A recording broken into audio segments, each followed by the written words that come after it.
Город воинской славы Малгобек основан в 1933 году. Во время Великой Отечественной войны именно здесь развернулась Малгобекская оборонительная операция, которая, по словам историков, стала одной из решающих. Советские войска нанесли поражение первой танковой армии противника и разрушили планы гитлеровского командования по захвату Грозненского и Бакинского нефтяных районов. Во время этих событий в сентябре-октябре 1942 года именно здесь, на земле Ингушетии, был сорван план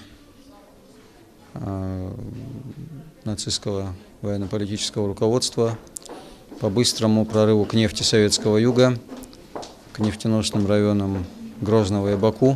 Все это не было бы возможным без подмоги местных жителей, которые помогали своим солдатам и делились последним – едой, кровом, рыли окопы.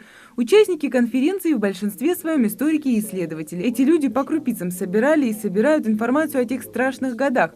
В Малгобеке в то время добывалась высококачественная нефть, одна из лучших в СССР.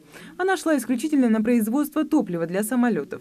Именно поэтому враг рвался захватить эти земли, но определенная хитрость помогла отстоять город. Впервые именно при защите Малгобека был использован так называемый огненный вал.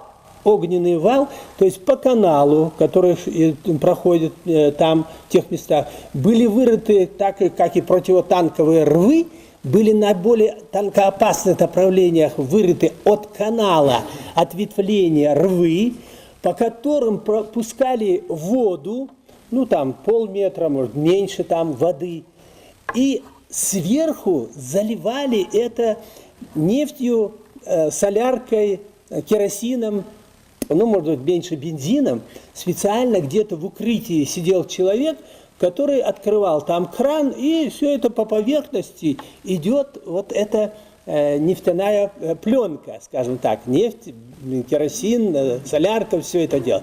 И когда ее поджигают, то получается огненный вал стоит.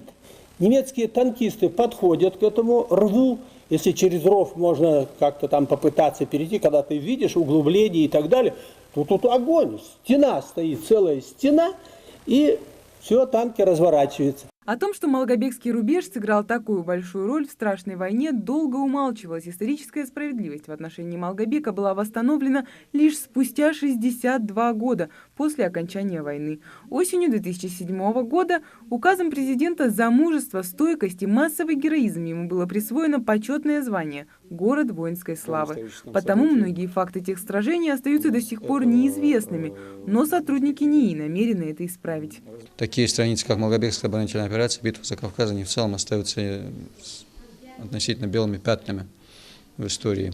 Они требуют еще своего заполнения, и вот этому делу, очевидно, будет служить и сегодняшнее мероприятие, и другие мероприятия аналогично. Во время Великой Отечественной, по некоторым историческим данным, город нефтяников 14 раз переходил от одних сил к другим.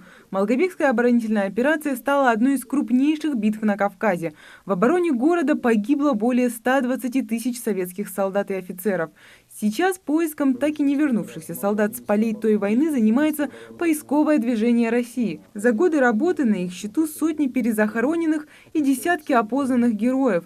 В республике также есть региональное отделение движения, которое не намерено останавливаться на достигнутом и наладить сотрудничество с ней. Наша работа вот, в сфере патриотического воспитания молодежи, в сфере сохранения памяти защитников Отечества, как в период Великой Отечественной и до периода Первой мировой войны, я думаю, важно и актуально. Без истории нет будущего, а у ингушского народа яркое прошлое, полное героических поступков и самоотверженных защитников. Сегодня Малгобек – современный многонациональный город, в котором открываются новые объекты, скверы, улицы и музеи.